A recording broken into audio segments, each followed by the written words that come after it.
एक शहर के रेलवे स्टेशन पर एक भिखारी रहता था।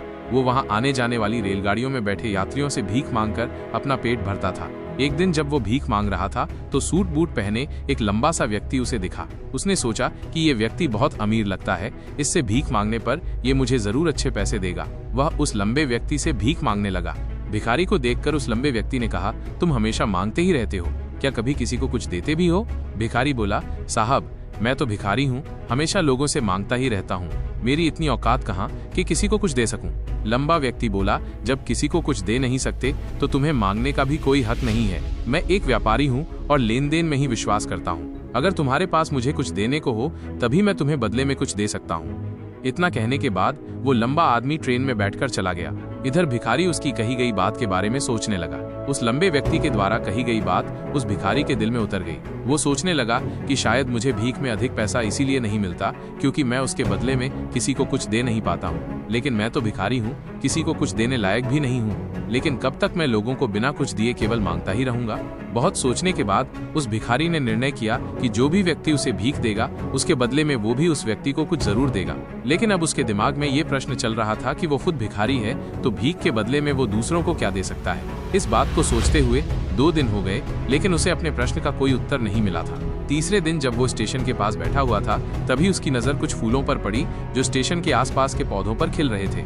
उसने सोचा, क्यों ना मैं लोगों को भीख के बदले कुछ फूल दे दिया करूं। उसको अपना ये विचार अच्छा लगा और उसने वहां से कुछ फूल तोड़ लिए। अब वो ट्रेन में भीख मांगने पहुंचा।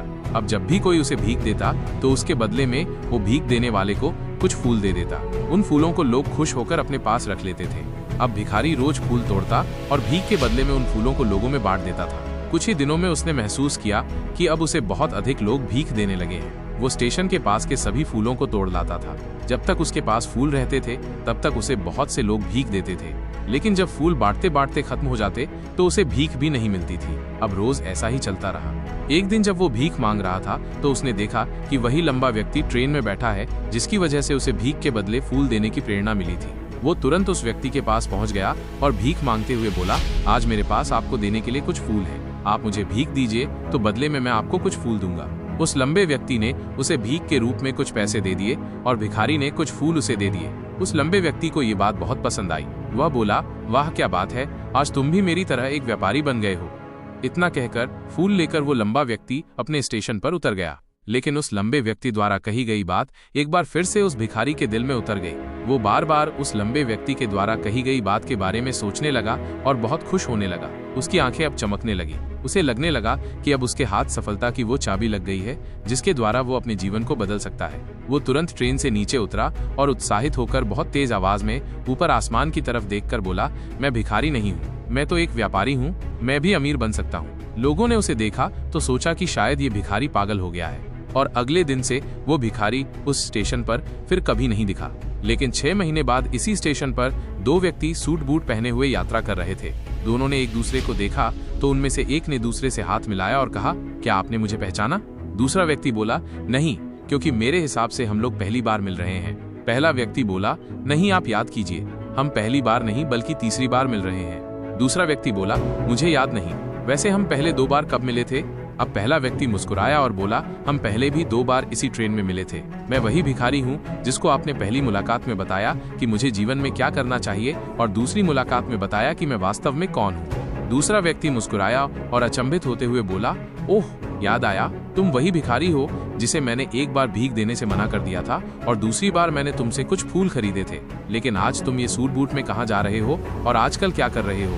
तब पहला व्यक्ति बोला, हाँ मैं वही भिखारी हूँ, लेकिन आज मैं फूलों का एक बहुत बड़ा व्यापारी हूँ और इसी व्यापार के काम से ही दूसरे शहर जा रहा हूँ। कुछ देर रुकने के बाद वो फिर बोला, आपने मुझे पहली मुलाकात में प्रकृति का वो नियम बताया था जिसके अनुसार हमें तभी कुछ मिलता है जब हम कुछ देते हैं। लेन देन का ये नियम वास्तव में काम करता है। मैंने ये बहुत अच्छी तरह महसूस किया है, लेकिन मैं खुद को हमेशा भिखारी ही समझता रहा। इससे ऊपर उठकर मैंने कभी सोचा ही नहीं। और जब आपसे मेरी दूसरी मुलाकात हुई तब आपने मुझे बताया कि मैं एक व्यापारी बन चुका हूँ। अब मैं समझ चुका था कि मैं वास्तव में एक भिखारी नहीं बल्कि व्यापारी बन चुका हूँ। मैंने समझ लिया था कि लोग मुझे इतनी भीख क्यों दे रहे हैं, क्योंकि वो मुझे भीख नहीं दे रहे थे बल्कि उन फूलों का मूल्य चुका रहे थे। सभी लोग मेरे फूल खरीद रहे थे क्योंकि इससे सस्ते फूल उन्हें कहाँ मिलते।